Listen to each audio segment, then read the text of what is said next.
अगर इसी तरह चलनी है तो क्या जरूरत है चीफ मिनिस्टर की, क्या जरूरत है मंत्रियों की, क्या जरूरत है अफसरों की। सब इस पे चल जाएगा। हमारे समय खाद पे कोई टैक्स नहीं था, कीटनाशक दवाई पे कोई टैक्स नहीं था। एक ऑर्गेनाइज क्राइम होता है फिरौती मांगना, डाके मारना। सर, हरियाणा सरकार का 1 साल पूरा हो गया है और प्रदेश सरकार की तरफ से बड़े बड़े दावे किए जा रहे हैं कि हमने अभी तक जो वायदे किए थे उनमें से 45 के करीब वायदे पूरे कर दिए। एक भी वायदा पूरा नहीं किया। पिछले 1 साल से रोज बयान आ रहे हैं कि हम किसान को 24 फसलों पे एमएसपी दे रहे हैं। 24 फसल नहीं होती हरियाणा में। आज बाजरे का एमएसपी नहीं मिल रहा, आज धान का एमएसपी नहीं मिल रहा। किसान को मजबूरन 300 400 रुपए प्रति क्विंटल कम देना पड़ रहा है। सब सारे अखबारों में रोज पढ़ रहा हो, तुम ही खबर दिखवाते हो। तो ये सब जो है इनके कोई वायदे नहीं है। इन्होंने कहा था 2022 तक हम किसान की आमदनी दुगनी करेंगे। आमदनी तो दुगनी नहीं, लागत कई गुना बढ़ा दी। हमारे समय खाद पे कोई टैक्स नहीं था, कीटनाशक दवाई पे कोई टैक्स नहीं था, और इस प्रकार से बहुत लागत कम थी। लागत तो बढ़ गई, आमदनी कम होगी किसान की। अब इसी प्रकार से बेरोजगारी में नंबर 1 हो गया।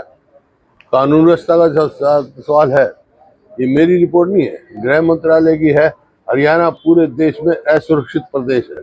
60 ऑर्गेनाइज्ड गैंग काम कर रहे हैं यहाँ पर। क्रिमिनल देखो, क्राइम जो होते हैं 2 किस्म के होते हैं। एक ऑर्गेनाइज्ड होता है, एक अनऑर्गेनाइज होता है। अनऑर्गेनाइज तो ये है भाई भाई की लड़ाई होगी, लैंडलॉर्ड की होगी, किराएदार मजदूरी हो, वो तो एक क्राइम है। एक ऑर्गेनाइज क्राइम होता है फिरौती मांगना, डाके मारना और धमकी देके ओन करना, हम इसको मार दें। ये 60 से ज्यादा जो है ऑर्गेनाइज क्राइम यहाँ काम करे। फलाना फलाना फलाना फलाना लोग भयभीत बैठे, कोई अपने आप को हरियाणा में सुरक्षित महसूस नहीं कर रहा है। तो सर, जो विदेशों में बैठ करके धमकियां दी जा रही है उसके लिए क्या करना चाहिए सरकार को, क्योंकि बदमाश ज्यादातर विदेशों में बैठे। ये अब बैठेगा विदेशों में, कभी से बैठे, कहाँ थे बदमाशी हमारे टाइम में।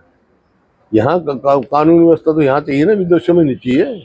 यहाँ चाहिए, यहाँ इतना सरकार को चुस्त और दुरुस्त कानून व्यवस्था करनी चाहिए कि हिम्मत ही ना हो। सर, अब गेहूं की फसल बोई जानी है और सरकार ने पाबंदी लगाई है, तो जो रजिस्ट्रेशन कराएगा उसको डीएपी और यूरिया खाती है। ये बड़ा मजाक करे किसानों से। क्या मेरी फसल मेरा ब्यौरा, फिर उसमें मंडी में गेट पास, फिर उसको गेट पास मिलेगा जो पहले रजिस्ट्रेशन कराएगा।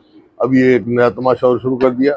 ये सरकार जो है, अगर इसी तरह चलनी है तो क्या जरूरत है चीफ मिनिस्टर की, क्या जरूरत है मंत्रियों की, क्या जरूरत है अफसरों की। सब इस पे चल जाएगा। मनोहर लाल खट्टर कह रहे हैं कि सीएम डमी नहीं बल्कि मिलकर काम कर रहे हैं हम लोग।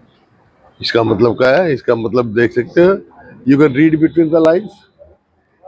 एक आपने गन्ने के भाव का भी जिक्र किया है। हाँ, किया है मैंने गन्ना का। वही तो मैं कह रहा हूँ, गन्ने का भाव हमारे समय में कहाँ से कहाँ गया था 10 साल में, और इन्होंने क्या बढ़ाया?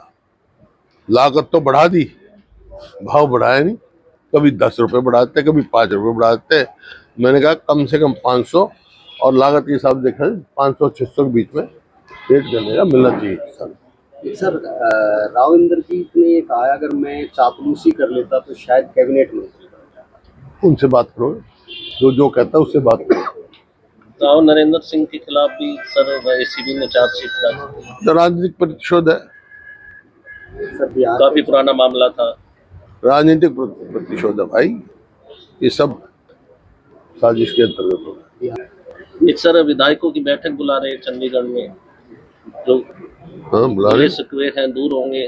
कोई गिला शिकवा नहीं हमारा किसी ने, कोई गिला शिकवा आरोप लगा। ये तुम्हारे काम है भाई, तुम्हारा और कोई तुम्हारी खबर होती नहीं। ये ऐसी बातें लिखते थे, कोई गिला शिकवा नहीं मेरा था किसी से। और बोलो, सारे आपस में गिले शिकवे चलते हैं।